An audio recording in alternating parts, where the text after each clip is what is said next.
ሰላም የቻናላችን ቤተሰቦች እንደምን ሰንብታችኋል? በዛሬው የኛ ጨዋታ ዝግጅታችን ይዤላችሁ የቀረብኩት የባለብዙ ህይወት ተመክሮ ባለቤት ነው። ህይወትን ለማሸነፍ በጨቅላ ዕድሜው ያልቆፈረው ያልፈለቀለው ድንጋይ የለም፣ ያልሰራው ስራ የለም። ድሮ በልጅነቴ በጣም በታታሪነቱ በትጋቱ የማደንቀው ሞዴል ነበር። አሁን የማደንቀው እጅግ በጣም ማደንቀው እንግዳ ነው ይዤላችሁ የቀረብኩት። እስከ ዝግጅታችን ፍጻሜ አብራችሁ ቆዩ። እንኳን ደህና መጣህ ወንድሜ።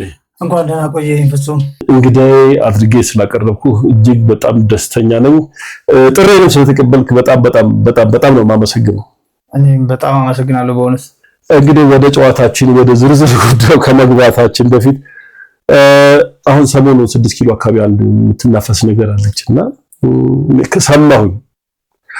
ጥቁሩ አዶናይ ይሉሃል፣ ለምንድን ነው? ጥቁሩ አዶናይ እንግዲህ የኛ ቲክቶከር ጥሩ አሪያ ያለው መልካም የሆነ አካሄድ እየሄደ ያለ ስለሆነ እሱን ተሞክሮ በማየት ቀጣዩን ጊዜ አንተ ላይ እናያለን ይሄን ነገር በሚል አስተሳሰብ ጥቁሩ አዶናይ ብለውኛል። በመልክ ትመሳሰላላችሁ? በፍጹም አንመሳሰልም። በሐሳብም አንመሳሰልም። በባህሪስ በምንም አንመሳሰልም። እንደ ባቅምስ እኔ አሁን እሱ ስመለከት ኪሱ ሞላ ለነገር ይመስለኛል። አንተስ እየሞላ ነው? እንግዲህ በሁሉም ነገር አንመሳሰልም። በአቅምም ትልቅ አቅም ያለው ልጅ ነው። ምናልባት ወደፊት እንመሳሰላለን ብዬ የምገምታቸው ነገሮች ይኖራሉ። ምክንያቱም እኔ አሁን አንዳንድ ነገሮችን እያየሁ ነውና የማየው ነገር ወዴት እየሄድክ እንደሆነ ያሳየኛል። ምክንያቱም በጣም ባጭር ጊዜ ውስጥ ነው ወደዚህ ፕላትፎርም ውስጥ የመጣኸውና ወደዛ የሚያስኬድ ይመስላል። ለዛም መሰለኝ እንግዲህ የኛ ሰፈር ልጆች ጥቁሩ አዶናይ ያሉ። እሺ ሙሉ ስምህን እስቲ ለተመልካቾች ንገርልኝ እስቲ። ሙሉ ስሜ አለማየሁ ለይኩን ብርሃኑ እባላለሁ። ቅጥል ስሜ ማኦ እባላለሁ። ማኦ የሚለው ስም ያወጣልኝ እሱ ጋር እንመለሳለን። እሺ እንደው አለማየሁ በሚለው ስምህ ያጣኸው ያገኘው፣ ምክንያቱም አሁን ሁለተኛ ላይ የጠራኸው መጠሪያ አለ፣ ያ ነው ብዙ ቦታ የምትታወቅበትና አለማየሁ ለይኩን በሚለው ያጣኸው ወይስ ያገኘኸው ነገር አለ? አዎ እንዴት ነው? እዚህ ጋር አለማየሁ ለምሳሌ ብዙ ወዳጆች አሉና በእኔ በኩል መተላለፍ የሚፈልገውን ነገር ወይም ለኔ ሊልኩልኝ የፈለጉትን ነገር በስሜና እኔ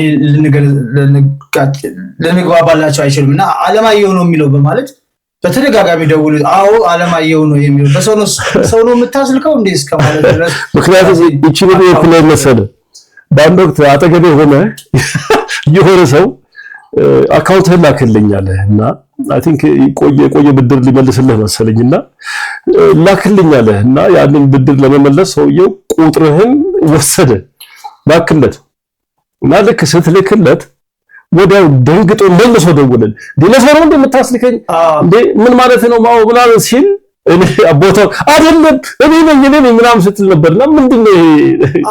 በሳቱ ያንንም ፍራንክ ወይ ያንን ብር ስለምፈልገው ከዛም ጋር እንዳይቀርብኝም ወደኔ መግባት አለበት በሚል እንትን ውስጥ ደንግጬ ነው መልሱን የመለስኩለት።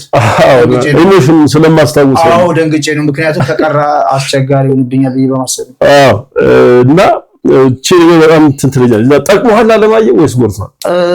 አልወደድኩትም፣ ጎርቶኛል ነው የምለው። ምክንያቱም ወደፊት ያጠር ይሆናል ይሄ ረጅም ስም ወደፊት ያጠራል ብዬ እገምታለሁ።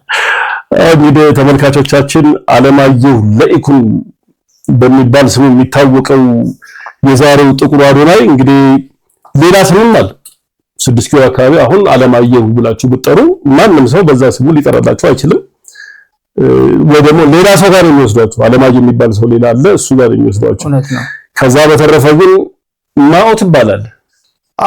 ማኦስ ለምን ተባልክ? ማኦ ሶሻሊስት አባቴ ሕክምና ባለሙያ ሆኖ ወታደር ነው። ኦኬ እና ማኦ ሲቱንግ ቻይናው መሪ በሩን ዘግቶ ቻይና ለዚህ ያደረሰ ነውና የሱን ነገሮች ራዮች በማየት እኔ እንድደርስለት ማለት በቃ እንደሱ እንድጀግንለት በመፈለጉ ማኦ የሚል ቅጥል ስም ሰጠኝ። እኔም ተቀብዬ እስካሁን ማኦ እየተባልኩ እጠራለሁ። በጣም የሚገርም ነው። እንግዲህ እኔ አሁን ምንድነው ቸርማን ማኦ ወይም ደግሞ ማኦ ዜዱንግ ይባላሉ። እንደ ኢሮፓን አቆጣጠር ዲሴምበር 26 1893 ዓመተ ምህረት ተወልደው ሴፕቴምበር 9 1976 ዓመተ ምህረት ነው የሞቱት። እንግዲህ ዓመተ ምህረቱ ረጅም ጊዜ ስለሆነ 80 ምናምን ዓመታቸው ነው።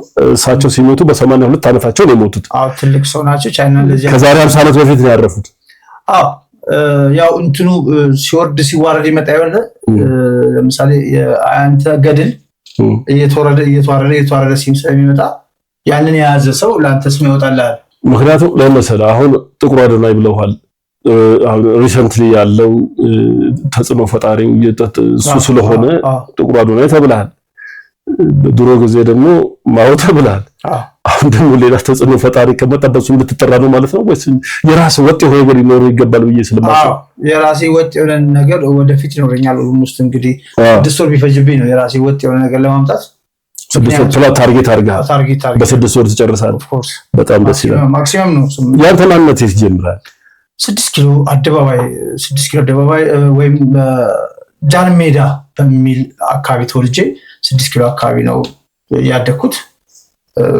ደስ የሚል ሰፈር ነው በእውነት 6 ኪሎ ሆነ ጃር ሜዳ። በጣም እንግዲህ ጃር ሜዳ ላይ ማያውቅ የለም ብዬ ገምታለሁ። 6 ኪሎ ደግሞ አደባባይ ነው ካታ 12 ከብዙ ሰዎች ያፈራችባቸው እንዲሁም አንዱን ካሳደገችኝ አርቲስት አስናቀች ወርቁ ጨምሮ አጠገቤ ጎረቤቴ ሆና አቅፋ ያሳደገችኝ ውዳታ የሙዚቃ ንግስት አስናቀች ወርቁ በእውነት አድናቂ ነኝ።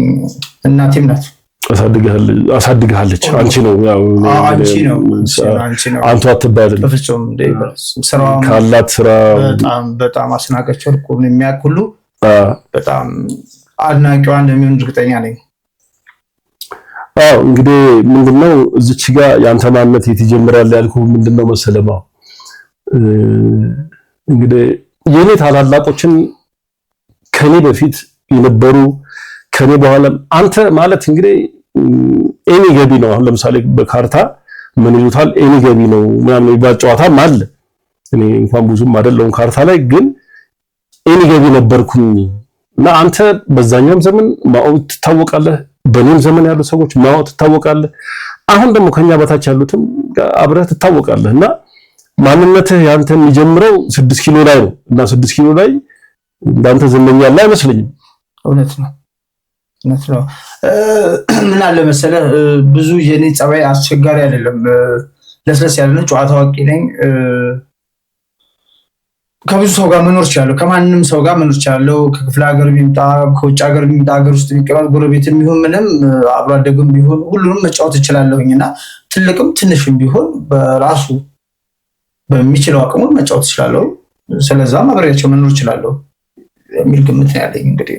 እንግዲህ ያው እንዳልከው በጨዋታ አዋቂነት ብዙ ጊዜ የምናውቀው ከዛ ባሻገር ግን እንደው ከልጅነትህ ጀምሮ እኔ አሁን ለምሳሌ 6 ኪሎ አካባቢ ማንን ታደንቃለህ ቢሉኝ እኔ መጀመሪያ ብዙ ጊዜ ለሰዎች እምላለሁ እኔ በጣም ነው የማደንቅ። ምክንያቱም ከልጅነት ጀምሮ ስራ ወዳድ ነበር እና እንደው ምን አይነት ስራ ስትሰራ ነበር? ስራ ብዙ አይነት ስራ ነው የሰራሁት። አክቹአሊ እንግዲህ ይሄ ለመጥቀስ ያክል ብዙ ነው። ስራ ብዙም አልመርጥም። ለምሳሌ እኔና ጋሻ አበራ ሙላ እሱ ጋር እመጣለሁ። እሺ ለምሳሌ እንደው እኔ ማቃቸውን ልንገር ተመልካቾቻችን። እሺ ቻላ ኮፊ ሃውስ በኃላፊነት ሰርተሃል? በዘበኝነት ሰርቻለሁ። ጥበቃ ነበር? በጥበቃም ሰርቻለሁ። በኃላፊነት እኔ እኮ ወጋ ሳመርኩ ብዬ ነው በኃላፊነት ያልኩት እንጂ ያው እንትን ነው ጨዋታ ከሌለው ልክ አይመጣም ብለህ ነው አንተ ገባኛል። ግን ጥበቃ ነበር፣ ኃላፊም ነበርኩኝ፣ ሰርቻለሁ። ልክ ነው። ኮፊ ሃውስ እንግዲህ ብዙ አርቲስቶች ብዙ ዝነኞች እዛ ቦታ ላይ ያውቁሃል ማለት ነው። በጣም እንደ አንድ ወዳጄ ነው እቺን እንኳን እንትን የነገረኝ እኔ አላስታውስም ስለማላስታውስ ነውና እግር ኳስ አወዳደር ነበር። እግር ኳስ አወዳደር ነበር መጀመሪያ አስፋልት ላይ፣ ከዛ በኋላ ጃር ሜዳ ውስጥ አስገባሁት።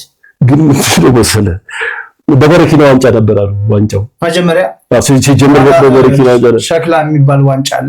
ወደ ሸክላው ዋንጫ ሄድን። ከዛ ደግሞ ምንድነው መሰለህ ተዋረዱ ነው የሚሄደው ነው። ሀቄ ስፖርት ክለብ የሚባል ፒያሳ ነበር። ከዛ ማሊያ ታስገዛቸዋለህ ልጆቹ። ከዛ ያንን ማሊያ ለብሰው